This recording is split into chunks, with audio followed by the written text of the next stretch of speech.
কিয়ামতের ময়দানে সূর্যের গরম বড় কঠিন। মানুষগুলো পুরুষ নারী সব উলঙ্গ দাঁড়াবে হাসরের মাঠে। সূর্যের গরমে মাথার মগজগুলো টাস টাস করে ফেটে যাবে। জাহান্নামের আগুনের গরম, জমিনটা তামা হয়ে যাবে। নবীরা পর্যন্ত নাফসি নাফসি বলে কান্না করবেন। উম্মতেরা পাগলের মতো দৌড়াবেন। আল্লাহ পাক কহরিয়াতের আওয়াজ দিবেন, মারাত্মক আওয়াজ, রাগান্বিত আওয়াজ। লিমানিল মুলকুল ইয়াউম লিল্লাহিল ওয়াহিদিল কাহ্হার। আল্লাহ পাক যখন কুদরতি আওয়াজটা রাগান্বিত হালাতে দিবেন, আজকের দিনের রাজত্ব কার বলিয়া হাসরের ময়দানটা থরথর থরথর করে কেঁপে উঠবে। নবীরা পর্যন্ত গুনাহ নাই কিন্তু কান্না শুরু করবেন। মুসা নবী কাঁদবেন, আল্লাহ আমার উপায় কি হবে? ঈসা নবী কান্না করবেন, আমার কি উপায় হবে? ইব্রাহিম নবী কান্না করবেন, আমার উপায় কি হবে? আদম নবী কান্না করবেন, আমার কি উপায় হবে? নূহ নবী কান্না করবেন, আমার কি উপায় হবে? আল্লাহর নবী আম্মা জান আয়েশাকে বলেন, ও আয়েশা, কিয়ামতের দিন উম্মতেরা পাগলের মতো দৌড়ায়, কোন নবী তাদের একটু সান্ত্বনাও দেয় না। এই উম্মতরা ঘুরতে ঘুরতে ঘুরতে ঘুরতে আমার কাছে দৌড়াইবে। আম্মা জান আয়েশা বলে, নবী আপনাকে কোথায় তারা পাবে? নবী বলেন, আমি আমার মাওলার সামনে মাকামে মাহমুদে সেজদায় পড়ে কাঁদব। সমস্ত নবীরা নিজেদের জন্য কান্না করবেন। আদম নবী বলবেন, আল্লাহ আমাকে বাঁচাও। মুসা নবী নিজের চিন্তায় কাঁদবেন। ঈসা নবী নিজের চিন্তায় কান্না করবেন। আমি মুহাম্মদ আল্লাহর দরবারে কান্না করে একবারও বলবো না, আল্লাহ আমারে বাঁচাও। একবারও আমি বলবো না। আমি আল্লাহর কাছে কদমে পড়ে কাঁদবো আর বলবো, আল্লাহ আমার উম্মতের বাঁচাও, আমার উম্মতের বাঁচাও। আমার একটা উম্মত যেন জাহান্নামে না যায়। ওই জাহান্নামে যদি ধরিয়া ফেলায় আমার উম্মত, আমি জান্নাতে যাব না। যেই উম্মতের জন্য আমি মুহাম্মদ দান দান শহীদ পর্যন্ত করে ফেললাম, যেই উম্মতের জন্য আমি ঘুমাইতে পারি নাই, যেই উম্মতের জন্য পেটে পাথর বেঁধেছি, ওই উম্মতের জন্য নবী কান্না করবেন। আল্লাহ বলবেন, নবী আপনি কাঁদবেন না, মাথা উঁচু করে আপনার উম্মতগুলো বাছাই করে করে জান্নাতের দিকে নিয়ে আগাইতে থাকেন। আমি আমার উম্মতগুলো ধরে ধরে জান্নাতের দিকে নিয়ে যাব। আম্মা জান আয়েশা রাদিয়াল্লাহু আনহা বলেন, নবী কোটি কোটি কোটি কোটি হাজার কোটি মানুষের ভিতর আপনার উম্মত চিনবেন কি করে? মুসা নবীর উম্মতেরাও থাকবে, ঈসা নবীর উম্মতেরাও থাকবে, আদম নবীর উম্মতেরাও থাকবে। আমার নবী বলেন, ও আয়েশা, আমার উম্মত যারা খাঁটি উম্মত, 5 বেলার ওযু বানাইয়া নামাজ আদায় করেছে, কিয়ামতের দিন নামাজের ওযুর অংশগুলো নূরের আলোতে ঝলমল করা শুরু করবে। আমি নবী দেখে দেখে তাদের জান্নাতের পথে নিয়ে যাব।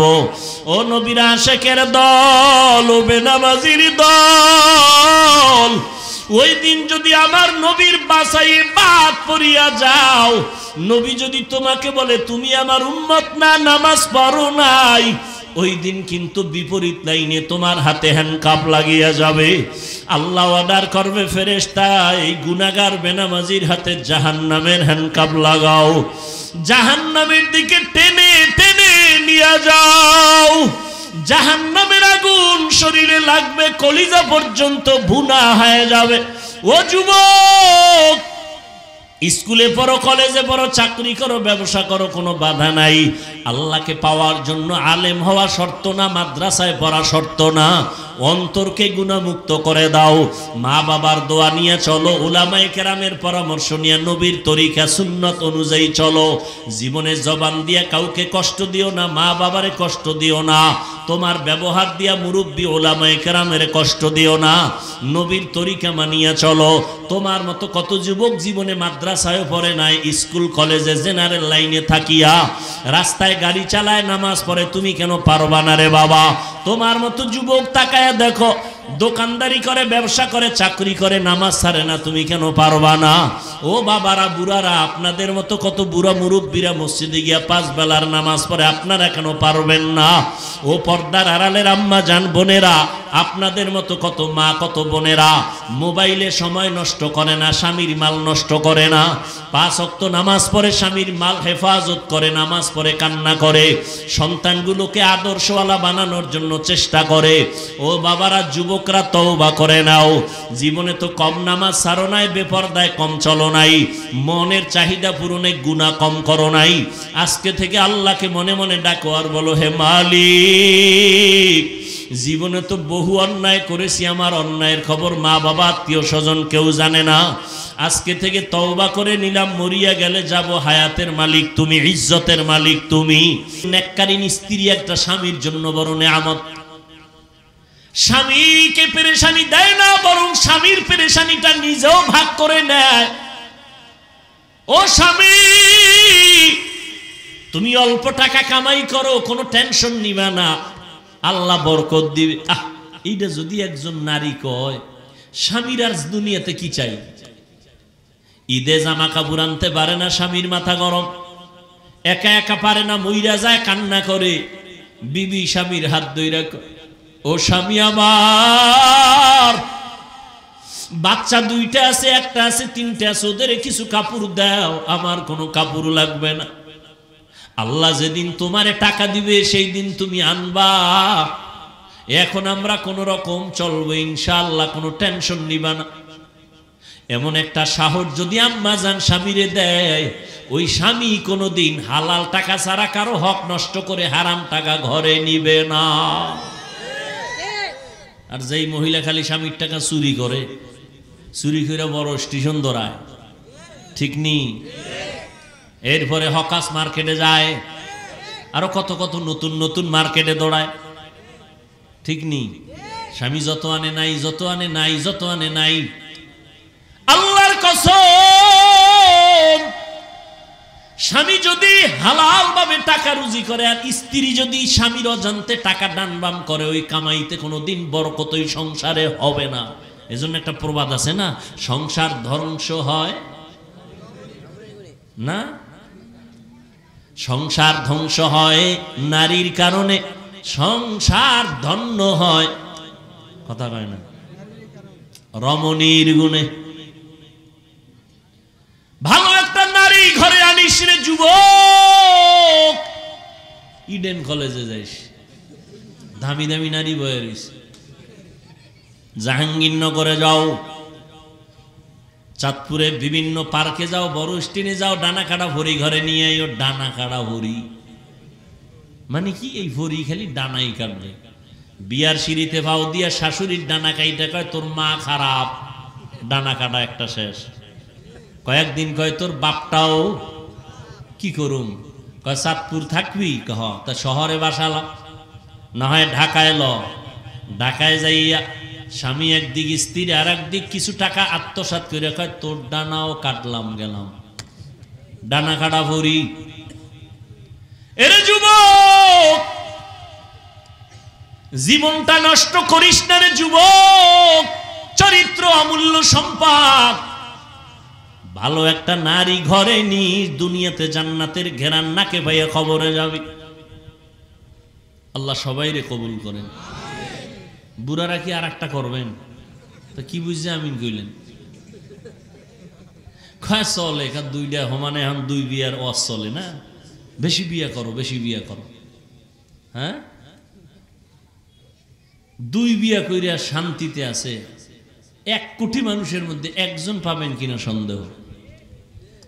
বড় বউয়ের মন খুশি কইরা কবরে যাওয়া বড় বড় বড় বড়, 1000 বড় থেকে কঠিন। একজনে 4 বিয়া করছে। কয় বিয়া? তো একজনে জিগায়, ভাই আপনি 4 বউর হক আদায় করেন? কহ কেমনে? কয়, ছোট বউর লগে থাকি আর 3 বউর লগে মোবাইলে সারি, হক আদায় করে।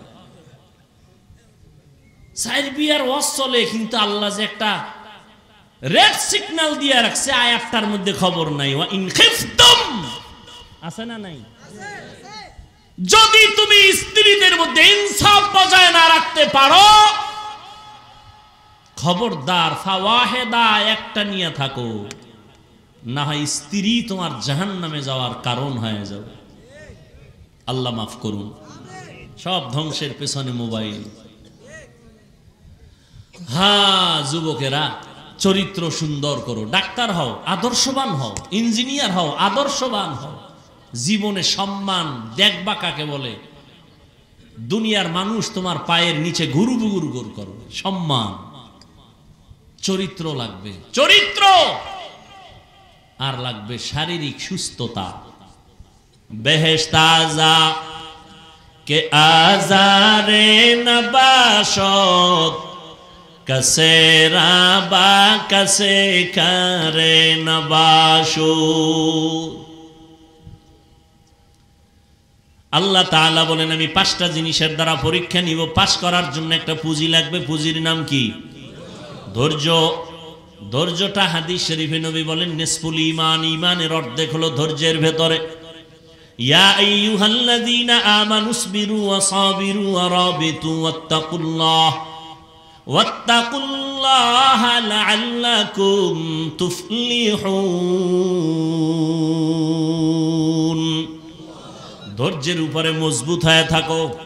মুসিবতের বেলায় ধৈর্য, মুসিবত আসবেই, ধৈর্য হারা হওয়া যাবে না, পাগল হওয়া যাবে না। আল্লাহর উপরে স্মরণ করে ধৈর্যের সাথে মোকাবেলা করো, দোয়া করো, আল্লাহর কাছে কান্নাকাটি করো। আল্লাহ পাক মুহূর্তের মধ্যে তোমার ধৈর্যের পরীক্ষায় তোমাকে কামিয়াবি দান করবেন। গুনাহের বেলায় ধৈর্য, মুসিবতের বেলায় ধৈর্য। যদি এই ধৈর্য নিয়ে চলতে পারো, আমি আল্লাহ তোমাকে পাশ করায় দিব। পরীক্ষা 5টা জিনিসের মধ্যে প্রথম হলো ভয়। ওয়ালা নাবলুওয়ান্নাকুম বিশাইইম মিনাল খাউফি ওয়াল জু'। 4 মাযহাবের 4 ইমামের এক ইমাম হলেন ইমাম শাফিঈ রাহমাতুল্লাহি আলাইহি। তিনি বলেন এখানে 5টা জিনিসের যে প্রথমটা বলা হলো ভয়। ভয় দ্বারা এখানে উদ্দেশ্য হলো আল্লাহর পক্ষ থেকে ভয়, আর একটা ভয় আছে বান্দার পক্ষ থেকে ভয়। এখানে উদ্দেশ্য হলো আল্লাহর পক্ষ থেকে ভয়। বলে কেমন? কয় বান্দা দাড়ি রাখলে তোমার আত্মীয় স্বজনরা বেজার হয়ে যাবে, দাড়ি কাটলে আল্লাহ বেজার হয়ে যাবে। ঠিক নি? এখন কি তুমি আত্মীয় স্বজনের সম্পর্কের ভয় দাড়ি কাটবা, নাকি আমার আল্লাহর আযাবের ভয় তুমি দাড়ি লম্বা করবা? এটা তোমার পরীক্ষা। তুমি যদি পর্দা করো, তোমার আত্মীয় স্বজনরা বেজার হয়ে যাবে। এত পর্দা কেন? দিলটাকে পরিষ্কার রাখো, বেশি পর্দা লাগবে না। পর্দা না করলে আমার আল্লাহ বেজার। যার সাথে দেখা দেওয়া জায়েজ নাই। একবার দেখা দিবে একটা কবিরা গুনাহ, 2বার দেখা দিবে 2টা কবিরা গুনাহ। ভুলে যদি কোনো বেগানার দিয়ে নজর পড়ে, তাহলে আল্লাহ মাফ করবেন। ইচ্ছা করে যদি তাকায়, গুনাহ হবে কবিরা গুনাহ। ও নবীর আশিক, রহমতের নবী, 4 খলিফা আবু বকর সিদ্দিক রাদিয়াল্লাহু আনহু, উসমান রাদিয়াল্লাহু তাআলা আনহু, ওমর ফারুক রাদিয়াল্লাহু তাআলা আনহু, হযরত আলী রাদিয়াল্লাহু তাআলা আনহু। কয়জন? একটু জবাব দিয়ে। এই যুবক লোকা,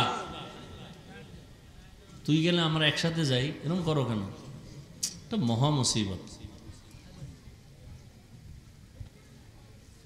ছেড়ে দিব?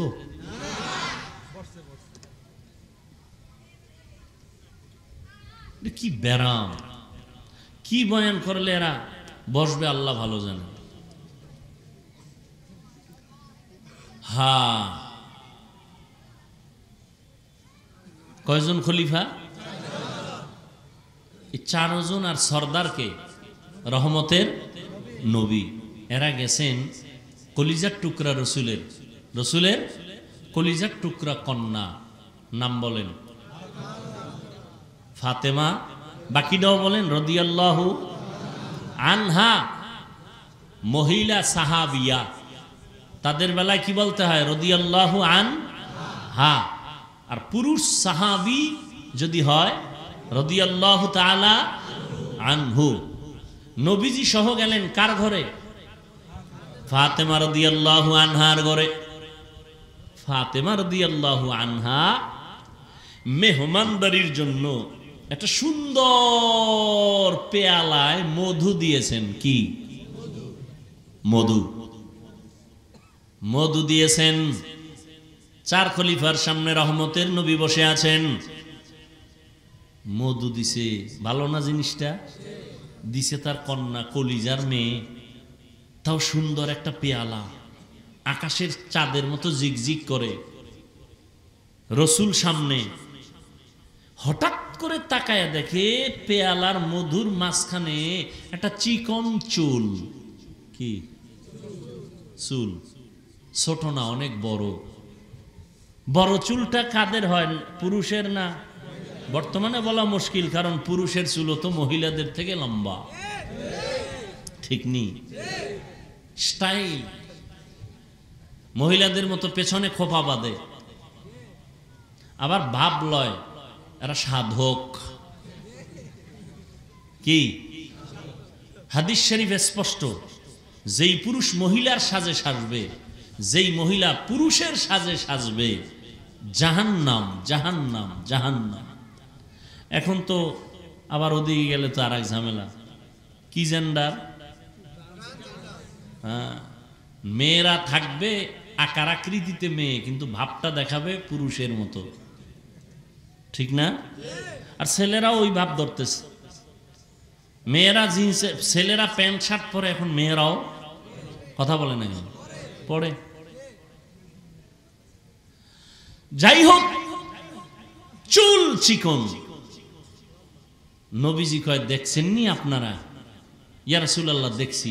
কি? মধুর পেয়ালা। কয়, ভিতরে কিছু? নজর করে দেয়, হ্যাঁ দেখছি, একটা লম্বা চুল। কয়, এখান থেকে একটা মন্তব্য করেন তো এক একজনে। কি?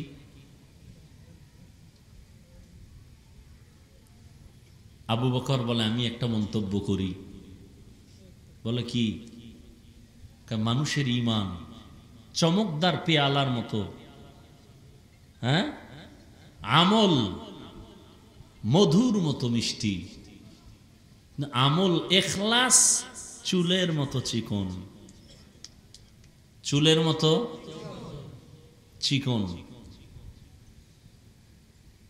ওমরে ফারুক, আপনি একটা মন্তব্য করেন।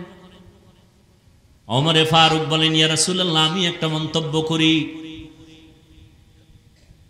দুনিয়ার চেয়ারে বসাটা পেয়ালার মতো চমকদার, আদল ইনসাফ প্রতিষ্ঠা করা, ক্ষমতায় বসিয়া মানুষের শাসন করা মধুর মতো মজা, কিন্তু ইনসাফ বজায় রাখা চুলের মতো কঠিন। চেয়ারেও বইছে, খুব মজা। চেয়ারে বলে একটা ভাবই তো আলাদা। কি ভাব? আলাদা। মানুষের বিচার আচার করে, এখানেও একটা মজা আছে না নাই?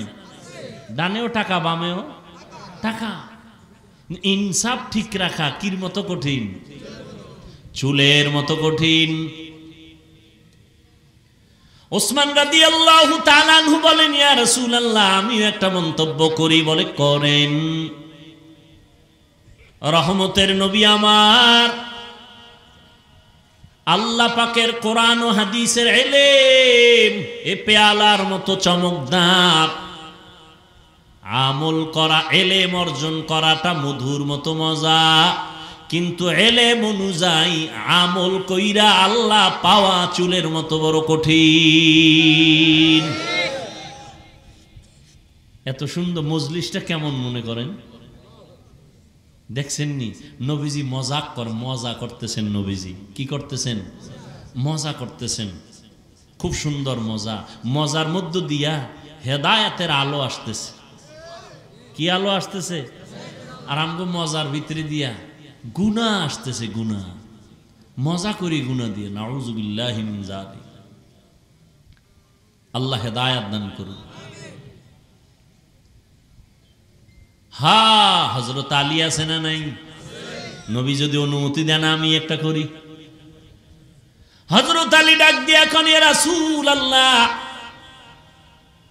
দিন কায়েম, দুনিয়াতে দিন কায়েমের জিহাদে যাওয়া পেয়ালার মতো চমৎকার, ওই রাস্তায় শাহাদাতের পেয়ালা পান করা মধুর মতো মিষ্টি, কিন্তু আল্লাহর মোহাব্বত নিয়ে যুদ্ধের ময়দানে জীবনকে বিসর্জন দেওয়া চুলের মতো বড় কঠিন। ফাতেমা কা আব্বা এত সুন্দর মজলিসে মতামত নিতেছেন, আমার একটা নিবেন না? নবী বলেন, মা তুমি বলো, তোমারটাই তো নিতে আসছি, বলো। ফাতেমা রাদিয়াল্লাহু আনহা বলেন, ওরে আব্বা জান, রহমতের নবী আমার, আমি তো নারী হিসাবে নারীদের বিষয়টাই টানি। বলে কি? কয় নারীদের পর্দা করা পেয়ালার মতো চমৎকার, পর্দা রক্ষা করিয়া চলা, চেহারাটা পেয়ালার মতো চমৎকার, আর পর্দা জীবনে কায়েম করা, এটা হলো মধুর মতো মিষ্টি। কারণ যেই মেয়েটা হাত কাউকে দেখায় না, চেহারাটা কাউকে দেখায় না, ওর একটা ভেতরে পাওয়ার থাকে আলাদা, সতীত্ব নষ্ট করে না, এর পাওয়ার আলাদা। ফাতেমা বলেন, ইয়া রাসূলুল্লাহ, কিন্তু বেগানার নজর থেকে নিজেকে বাঁচাইয়া রাখা চুলের মতো কঠিন। এখন বাদ আছে কে? কথা কয় না। নবী কয়, আমি একটা কইতাম না? নবী সবাই কয়, আপনি একটা তো কইবেন ইয়া রাসূলুল্লাহ। এর মধ্যে জিব্রাইল হাজির। জিব্রাইল কয়, এত সুন্দর মজলিস চলতেছে, আমি কি কমু না? আমি কি বলবো নবী রাসূল? হ্যাঁ বলেন। জিব্রাইল ডাক দিয়া বলেন, ইয়া রাসূলুল্লাহ, আমি বলতে চাই, আল্লাহ রাস্তায় চলবে, দ্বীনের উপরে চলাটা, দ্বীনের আলো নিয়ে চলাটা পেয়ালার মতো সুন্দর, এর উপরে আমল করাটা মধুর মতো মজা, আল্লাহর সন্তুষ্টি অর্জন করা হলো চুলের মতো কঠিন। জিব্রাইল কয়, আমনে গো মজলিস দেখা আল্লাহও কিছু কইতে চাইছেন, আল্লাহও বলতে চান। আল্লাহ, নবী বলেন, আল্লাহ বলার আগে আমারটা বইল লই। নবী বলেন, আমি আল্লাহর মারিফত অর্জন করা পেয়ালার মতো চমৎকার, চমকদার, আর মারিফতের মজা অন্তরে জমা করার নাম মধুর মতো মিষ্টি। আল্লাহর পরিচয় লাভের নাম মারিফত। মারিফতটা পেয়ালার মতো চমৎকার, আর আল্লাহর পরিচয় অন্তরে ধারণ করা হলো মধুর মতো মিষ্টি। কারণ যার মধ্যে আল্লাহর পরিচয় একবার আসবে, সে হবে আল্লাহর আশিক। ও যুবক, তুমিও মুসলমান, আমিও মুসলমান, তোমার আল্লাহ আমার আল্লাহ এক, তোমার নবী আমার নবী এক, তোমার ধর্ম আমার ধর্ম এক, তোমার কাবা আমার কাবা এক, তোমার কালেমা আমার কালেমা এক। ও নবীর আশিক, তুমি যে আল্লাহর গোলাম, আমিও সে আল্লাহর গোলাম, তুমিও যে নবীর উম্মত, আমিও সে নবীর উম্মত। তুমি যে কালেমা পড়েছো, আমিও সেই কালেমা পড়েছি। তোমার যে কাবা, আমারও সেই কাবা। তোমার যে ধর্ম, আমারই সে একই ধর্ম। অথচ তোমাকে পায়ে ধরে ধরে ধরে ধরে বয়ান করার পরেও তুমি দাঁড়িয়ে রাখতে চাও না। আমি দাড়ি কাটতে লজ্জা পাই, তুমি দাড়ি রাখতে লজ্জা পাও। তুমি কেমন মুসলমান? আমি টুপি মাথায় না দিলে লজ্জা লাগে, তুমি মাথায় টুপি দিতে লজ্জা লাগে, তুমি কেমন মুসলমান? আমি আল্লাহর ঘর মসজিদে না ঢুকলে লজ্জা লাগে, তোমার মসজিদে ঢুকতে লজ্জা লাগে, তুমি কেমন মুসলমান? আজকে তো হিন্দুদের যদি এত কষ্ট করে বয়ান করতাম অনেক লাভ হতো, 6 মাসও লাগতো না, আমার দেশের হিন্দু বৌদ্ধ দল মদিনার আশেক হয়ে যেত ইনশাআল্লাহ। কিন্তু 12 মাস কুত্তার মতো দৌড়াই, সব আলেম ওলামারা না খাওন আছে, না ঘুম আছে, না সুস্থতা আছে, এত পেরেশানি করে পাও ধরে ধরে ধরে ধরে বয়ান করি। একবারও কিন্তু বলি নাই আমি 5 কল্লি টুপি মাথায় দিয়েছি তোমরাও দাও না হয় জাহান্নামে যাবা, একবারও বলি নাই। অন্য টুপিওয়ালারে গালিও দেই নাই। আমি কওমি মাদ্রাসার সন্তান, কোনোদিন আলিয়ার বিরুদ্ধে বলি নাই, স্কুল কলেজের বিরুদ্ধে বলি নাই। আমি তাবলিগের লাইনের সন্তান, যারা তাবলিগ করে না এদের একটা গালিও দেই নাই। আমি নাবির নিচে হাত বেঁধে নামাজ পড়ি, যারা বুকে হাত বেঁধে নামাজ পড়ে গালি দেই নাই, হিংসা করি নাই। আমরা 20 রাকাত তারাবি পড়নেওয়ালা মুসলমান, 8 রাকাত ওয়ালাদের গালি দেই নাই, হিংসা করি নাই। তুমি আমার 20 রাকাত নিয়ে কেন এত অ্যালার্জি? তুমি আমার কওমি নিয়ে কেন অ্যালার্জি? তুমি আমার টুপি নিয়ে কেন এত তোমার অন্তরে ব্যথা? আমি তোমার আলহামদুর পরে আস্তে আমিন বলি, তুমি জোরে জোরে আমিন বলো। কোনোদিন তর্কে যাই না, গালিও দেই না, হিংসা করি না। তুমি আমার আস্তে আমিন নিয়ে এত অন্তরে কেন এত ব্যথা নিয়ে চলো? আল্লাহর বান্দা, আমি মাদ্রাসায় পড়ুয়া, বলি নাই স্কুল ছেড়ে দাও, কলেজ ছেড়ে দাও, সব মাদ্রাসায় চলে আসো, একবারও বলি নাই। পাও ধইরা শুধু একটাই বলি, মা বাবার কথা মতো চলো, ওলামায়ে কেরামের পরামর্শ নিয়ে চলো, মদিনার নবীর আদর্শের মালা গলায় লাগাও রে যুবক। একটাই দাবি, ওই এতক্ষণ তোমার সামনে বয়ান করলাম, একটা দলের পক্ষে কথা বলি নাই। এই আওয়ামী লীগের পক্ষে বলছি, সত্য কথা বলো, মানো আর না মানো সত্য স্বীকার করো। আওয়ামী লীগের পক্ষে বলছি, বিএনপির পক্ষে বলছি, বলো। তা তুমি আমাকে দলের দালাল বলো কেন? এই বেয়াদব, এই মা বাবার অভিশপ্ত সন্তান। আমি চরমনাইয়ের পক্ষে বলছি, তাবলিগের দালালি করছি, যে চরমনাই না করলে জাহান্নামী, তাবলিগ না করলে জাহান্নামী বলছি। তা তুমি আমাকে দালাল বলো কেন? তুমি কি বুঝো দালালে?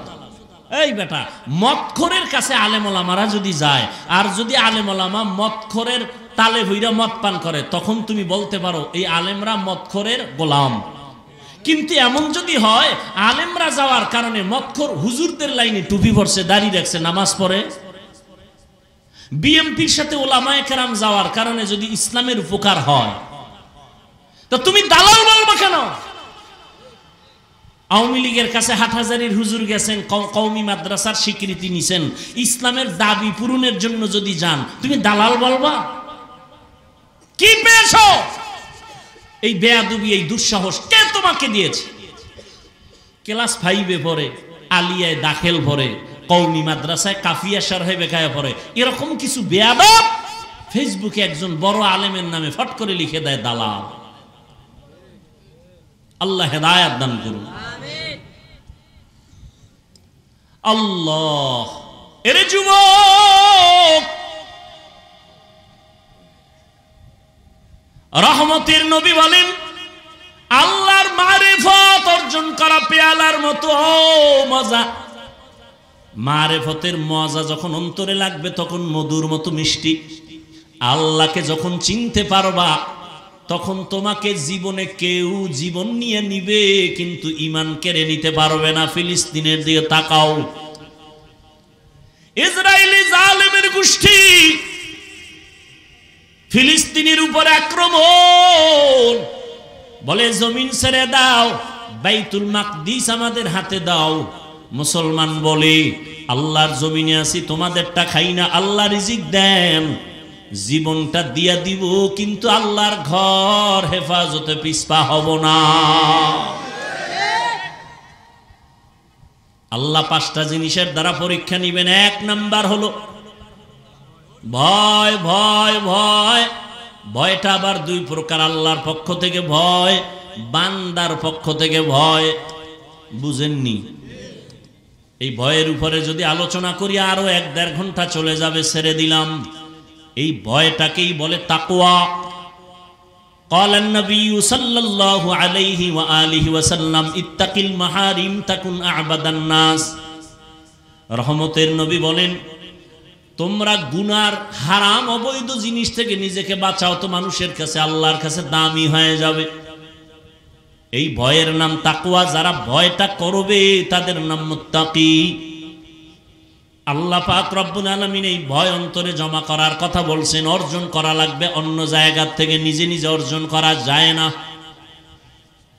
এই তাকওয়া যাদের অন্তরে থাকবে আল্লাহ তাদেরকে দুনিয়াতে 6টা পুরস্কার দিবেন, পরকালে দিবেন 2টা। পরকালের প্রথম পুরস্কার বিনা হিসাবে জান্নাত, পরকালে দ্বিতীয় পুরস্কার হলো পর্দা ছাড়া ডাইরেক্ট আমার আল্লাহর সাথে হবে মোলাকাত। ডাইরেক্ট আল্লাহর সাথে মোলাকাত হবে। জিব্রাইলের মন্তব্যটা হইছে না হয় নাই? নবীরটা বাকি রইল কারটা? আল্লাহ বলেন, জিব্রাইল বলো, এত সুন্দর চমকদার মজলিসের মধ্যে আমি আল্লাহ একটা মত দিতে চাই। স্যার খলিফা আমার নবীর কলিজা ফাতেমা, আমার রহমতের বন্ধু রহমতের নবীরে জানায় দাও, জান্নাতটা কিন্তু পেয়ালার মতো চমকদার হবে, এত সুন্দর। আর জান্নাতের ভেতরের নাজ নিয়ামত হবে মধুর মতো মজা, এত মজা। জান্নাতের মধ্যে কোনো অশান্তি নাই, কোনো বাথরুম নাই। আল্লাহ তাআলা হুর দিবেন 70টা করে, এমন সুন্দর রুম আল্লাহ সাজাইছেন,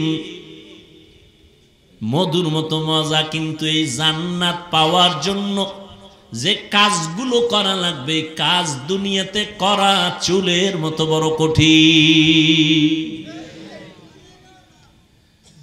হ্যাঁ, 2 নাম্বার পরীক্ষা হবে আল্লাহর পক্ষ থেকে, ওয়াল জু, ক্ষুধার মাধ্যমে। ইমাম শাফিঈ রাহমাতুল্লাহ আলাইহি বলেন, এখানে ক্ষুধা দ্বারা উদ্দেশ্য হলো রোজা।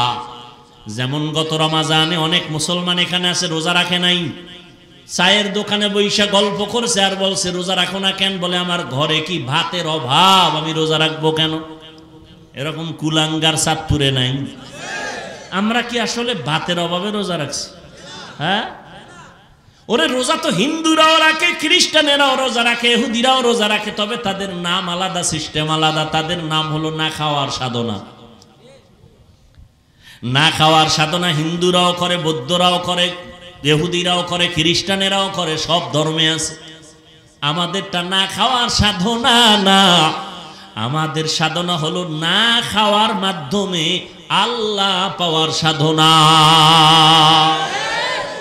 ইয়া আইয়ুহাল্লাযীনা আমানু, ও মুমিন, কুতিবা আলাইকুমুস সিয়াম কামা কুতিবা আলাল্লাযীনা মিন ক্বাবলিকুম লাআল্লাকুম তাত্তাকুন। ক্ষুধার মাধ্যমে আল্লাহ পরীক্ষা নেবেন। ওরে শুধু কি সওয়াবের কথা?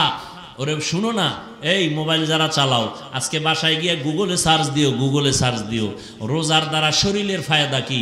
সমস্ত চিকিৎসা বিজ্ঞানীরা একমত, শরীর কন্ট্রোলিং পাওয়ার যা আছে, আল্লাহর কুদরতি কিছু পাওয়ার, এর মধ্যে একটা পাওয়ার শরীরের ব্যালেন্স ঠিক রাখার জন্য আল্লাহর পক্ষ থেকে অপরিহার্য একটা আইন হলো রোজা।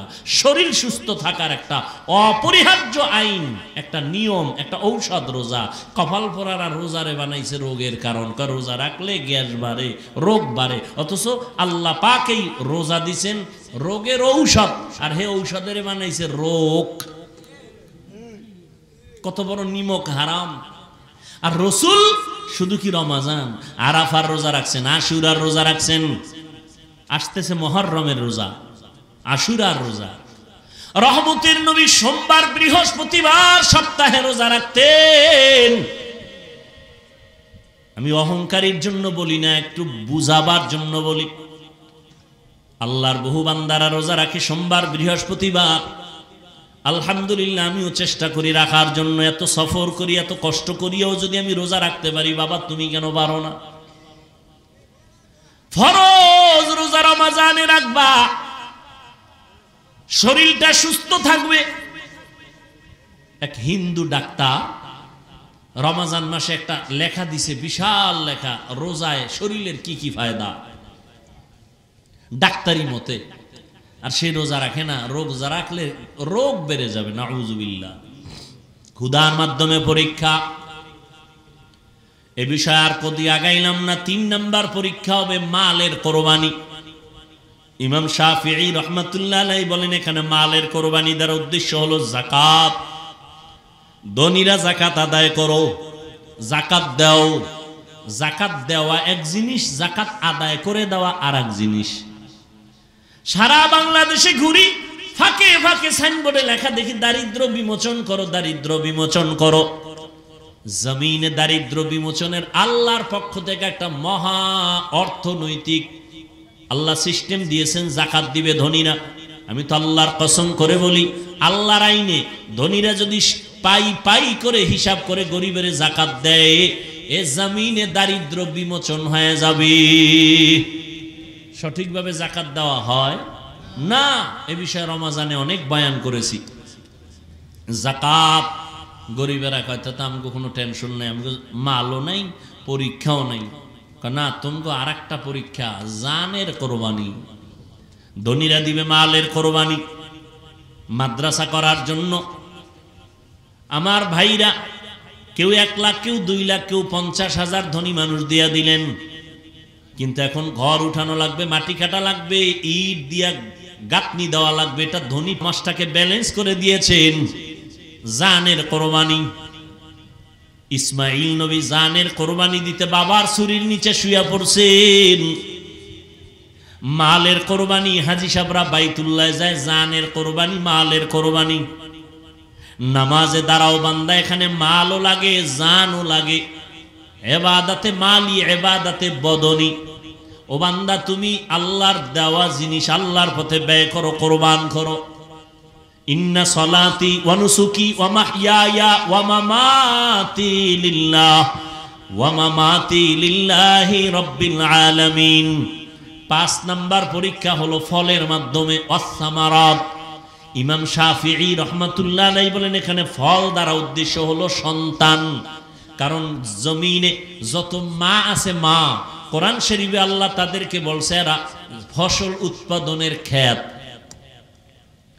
আর ওই ক্ষেতের ফসল হলো সন্তান। ফসল সন্তান। আল্লাহ ফলের পরীক্ষা নিবেন। সন্তান আল্লাহ কাউকে দিবেন না, এটাও পরীক্ষা। কাউকে দিবেন, এটাও পরীক্ষা। আবার কাউকে দিয়া নিয়ে যাবেন, এটাও পরীক্ষা। সন্তান দেওয়ার ক্ষমতা আল্লাহর, নেওয়ার ক্ষমতাও আল্লাহর। ছেলে দেয় আল্লাহ, মেয়ে দেয় আল্লাহ, ঠিক নেই? আল্লাহ পরীক্ষা করেন। লিল্লাহি মুলকুস সামাওয়াতি ওয়াল আরদ ইয়াহাবু লিমান ইয়াশাউ ইনাসাও ওয়া ইয়াহাবু লিমান ইয়াশাউ যুকুর আও ইউযাওবিজুহুম যুকরানাও ওয়া ইনাসা ওয়া ইয়াজআলু মান ইয়াশাউ আকিমা ইন্নাহু আলিমুন কাদির। আল্লাহ বলেন আসমান জমিনের চাবিকাঠি ক্ষমতা আমার হাতে। আমি আল্লাহ কাউকে ছেলে দেই, কাউকে মেয়ে দেই, কাউকে দোনোটা দেই, কাউকে কোনোটাই দেই না। পরীক্ষা কার? ছেলে সন্তান কে দেন? আল্লাহ দিয়ে নিয়ে যান। সাহাবী যুদ্ধের ময়দানে হাজির, ঘরের মধ্যে স্ত্রী আর বাচ্চা, একটা আর কেউ নাই। সাহাবী যুদ্ধের ময়দানে চলে গেলেন। যুদ্ধ শেষ করে গাজীর মর্যাদা নিয়ে বাড়ি আসলেন। আল্লাহর কুদরতি পরীক্ষা, ঘরের মধ্যে মহিলা আর মহিলার বাচ্চা ছাড়া কেউ নাই। ওই বাচ্চাটা স্বামী বাড়িতে আসার আগে, একদিন আগে মরে গেছে। স্ত্রী একটা বিছানায় শোয়াইয়া একটা চাদর দিয়ে রাখছে, মনে হয় ঘুমায়। রাতে স্বামী ঘরের মধ্যে আসেন, স্ত্রী আনন্দে বরণ করেছেন, খানা দানা আপ্যায়ন করেছেন।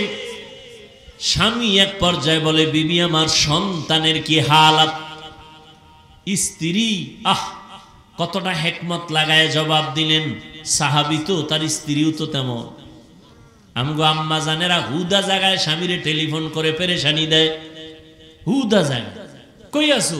অমুক জায়গায়, তাড়াতাড়ি আও, একটা বিপদ। ঘরে দেয় কিছুই না, পেট ব্যথা উঠছিল, গেছি গা।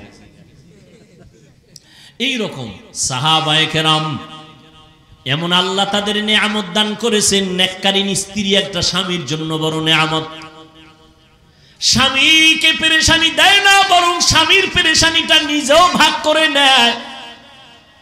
ও স্বামী, তুমি অল্প টাকা কামাই করো, কোনো টেনশন নিবা না, আল্লাহ বরকত দিবে। এইটা যদি একজন নারী কয়, স্বামীর আর দুনিয়াতে কি চাই? ঈদে জামা কাপড় আনতে পারে না, স্বামীর মাথা গরম, একা একা পারে না, মইরা যায়, কান্না করে। বিবি স্বামীর হাত ধইরা, ও স্বামী আমার, বাচ্চা দুইটা আছে, একটা আছে, তিনটা আছে, ওদের কিছু কাপড় দাও, আমার কোনো কাপড় লাগবে না। আল্লাহ যেদিন তোমারে টাকা দিবে সেই দিন তুমি আনবা। এখন আমরা কোন রকম চলবো ইনশাআল্লাহ, কোনো টেনশন নিবা না।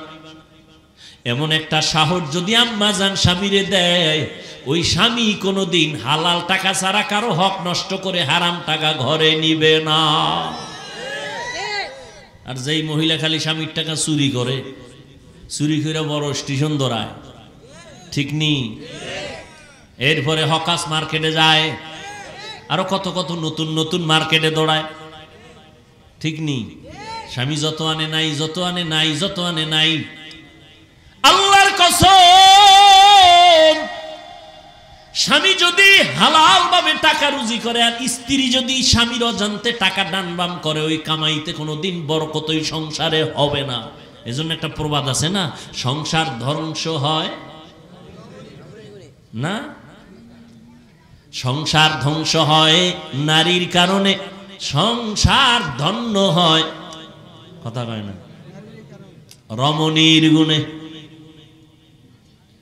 ভালো একটা নারী ঘরে আনিস রে যুবক, ইডেন কলেজে যাইস, দামি দামি নারী বয়ে রইস, জাহাঙ্গীরনগরে যাও, চাঁদপুরে বিভিন্ন পার্কে যাও, বড় স্টিনে যাও, ডানা কাটা ভরি ঘরে নিয়ে আইও। ডানা কাটা ভরি মানে কি? এই ভরি খালি ডানাই কাটবে। বিয়ার সিঁড়িতে ভাও দিয়া শাশুড়ির ডানা কাইটা কয় তোর মা খারাপ, ডানা কাটা একটা শেষ। কয়েকদিন কয় তোর বাপটাও কি করুম, কয় চাঁদপুর থাকবি, কহ তা শহরে বাসালা, না হয় ঢাকায় ল। ঢাকায় যাইয়া স্বামী একদিক, স্ত্রী আর একদিক, কিছু টাকা আত্মসাৎ করে কয় তোর ডানাও কাটলাম গেলাম, ডানা কাটা ভরি। এরে যুবক, জীবনটা নষ্ট করিস না রে যুবক, চরিত্র অমূল্য সম্পদ। ভালো একটা নারী ঘরে নিস, দুনিয়াতে জান্নাতের ঘেরান নাকে পাইয়া খবরে যাবি। আল্লাহ সবাইরে কবুল করেন। বুড়ারা কি আর একটা করবেন?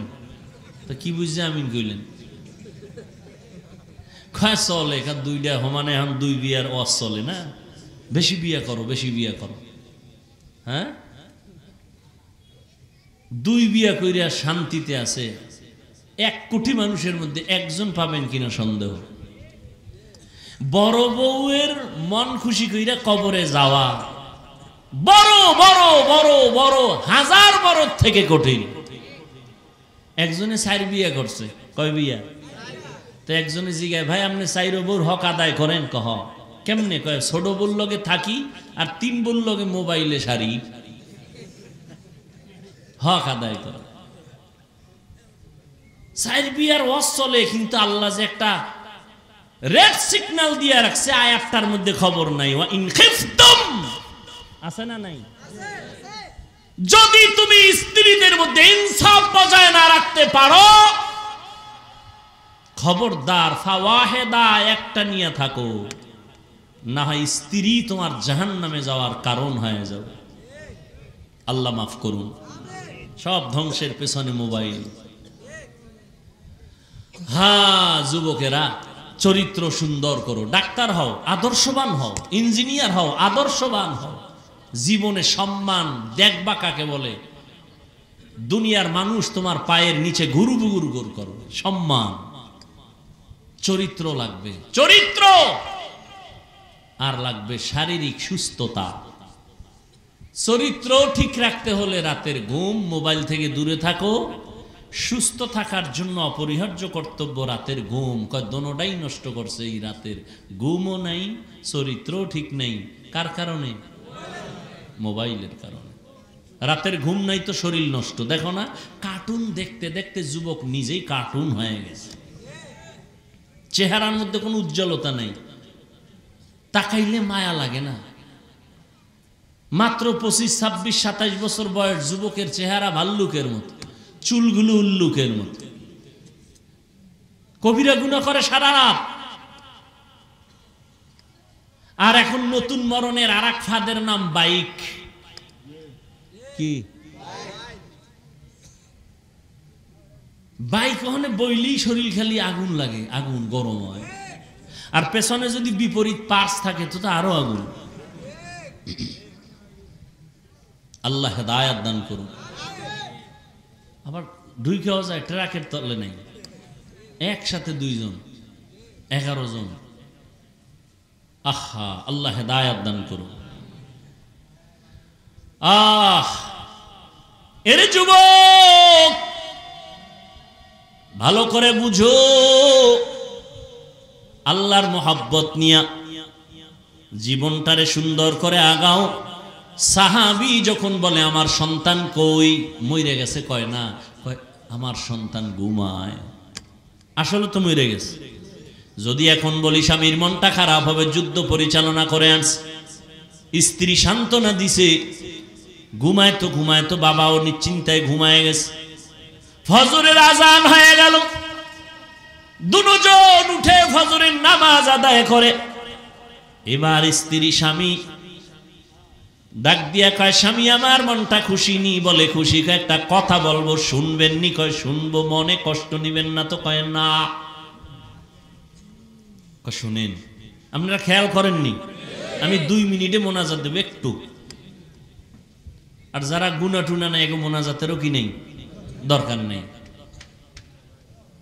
স্ত্রী ডাক দিয়া বলে, স্বামী আমার, কেউ যদি আপনার কাছে কোনো জিনিস আমানত রাখে, রাখবেন নি? কয় রাখবো। সময় মতো চাইলে দিবেন নি? কয় দিব। কয় দিতে গিয়ে মনে কোনো কষ্ট পাবেন নি? কয় না। দেখছেন নি কারবার, বুঝেননি? স্ত্রী ডাক দিয়ে কয়, স্বামী আমার, আল্লাহ তাআলা আমাদেরকে একটা সন্তান দিয়েছেন, আমানত। আল্লাহ আমানত হিসেবে দিয়েছেন। সময় হয়ে গেছে, গত পরশুদিন আল্লাহ নিয়ে গেছে। এই কথা শুই না স্বামী একটা চিৎকার মেরে পড়ে গেছেন। হুশে আইসা ডাক দিয়া কয়, বিবি, আল্লাহ সন্তান দিছেন, নিয়ে গেছেন, দুঃখ নাই। তবে হাদিস আর কোরআনের বয়ানে যা বুঝলাম, ধৈর্যের পরীক্ষায় তুমি পাস। আমি নিশ্চিত তুমি জান্নাত পেয়ে যাবারে বিবি। তুমি আমার হাতে হাত রাইখা একটু ওয়াদা দাও, জান্নাতে যাওয়ার সময় আমারে নিয়ে যাইবেন। কারণ কিয়ামতের ময়দানে সূর্যের গরম বড় কঠিন। মানুষগুলো, পুরুষ নারী সব উলঙ্গ দাঁড়াবে হাসরের মাঠে। সূর্যের গরমে মাথার মগজগুলো টাস টাস করে ফেটে যাবে। জাহান্নামের আগুনের গরম, জমিনটা তামা হয়ে যাবে। নবীরা পর্যন্ত নাফসি নাফসি বলে কান্না করবেন। উম্মতেরা পাগলের মতো দৌড়াবেন। আল্লাহ পাক কহরিয়াতের আওয়াজ দিবেন, মারাত্মক আওয়াজ, রাগান্বিত আওয়াজ। লিমানিল মুলকুল ইয়াউম লিল্লাহিল ওয়াহিদিল কাহ্হার। আল্লাহ পাক যখন কুদরতি আওয়াজটা রাগান্বিত হালাতে দিবেন, আজকের দিনের রাজত্ব কার বলিয়া হাসরের ময়দানটা থরথর থরথর করে কেঁপে উঠবে। নবীরা পর্যন্ত গুনাহ নাই কিন্তু কান্না শুরু করবেন। মুসা নবী কাঁদবেন, আল্লাহ আমার উপায় কি হবে? ঈসা নবী কান্না করবেন, আমার কি উপায় হবে? ইব্রাহিম নবী কান্না করবেন, আমার উপায় কি হবে? আদম নবী কান্না করবেন, আমার কি উপায় হবে? নূহ নবী কান্না করবেন, আমার কি উপায় হবে? আল্লাহর নবী আম্মা জান আয়েশাকে বলেন, ও আয়েশা, কিয়ামতের দিন উম্মতেরা পাগলের মতো দৌড়ায়, কোন নবী তাদের একটু সান্ত্বনাও দেয় না। এই উম্মতরা ঘুরতে ঘুরতে ঘুরতে ঘুরতে আমার কাছে দৌড়াইবে। আম্মা জান আয়েশা বলে, নবী আপনাকে কোথায় তারা পাবে? নবী বলেন, আমি আমার মাওলার সামনে মাকামে মাহমুদে সেজদায় পড়ে কাঁদবো। সমস্ত নবীরা নিজেদের জন্য কান্না করবেন। আদম নবী বলবেন, আল্লাহ আমাকে বাঁচাও। মূসা নবী নিজের চিন্তায় কাঁদবেন। ঈসা নবী নিজের চিন্তায় কান্না করবেন। আমি মুহাম্মদ আল্লাহর দরবারে কান্না করে একবারও বলবো না আল্লাহ আমারে বাঁচাও, একবারও আমি বলবো না।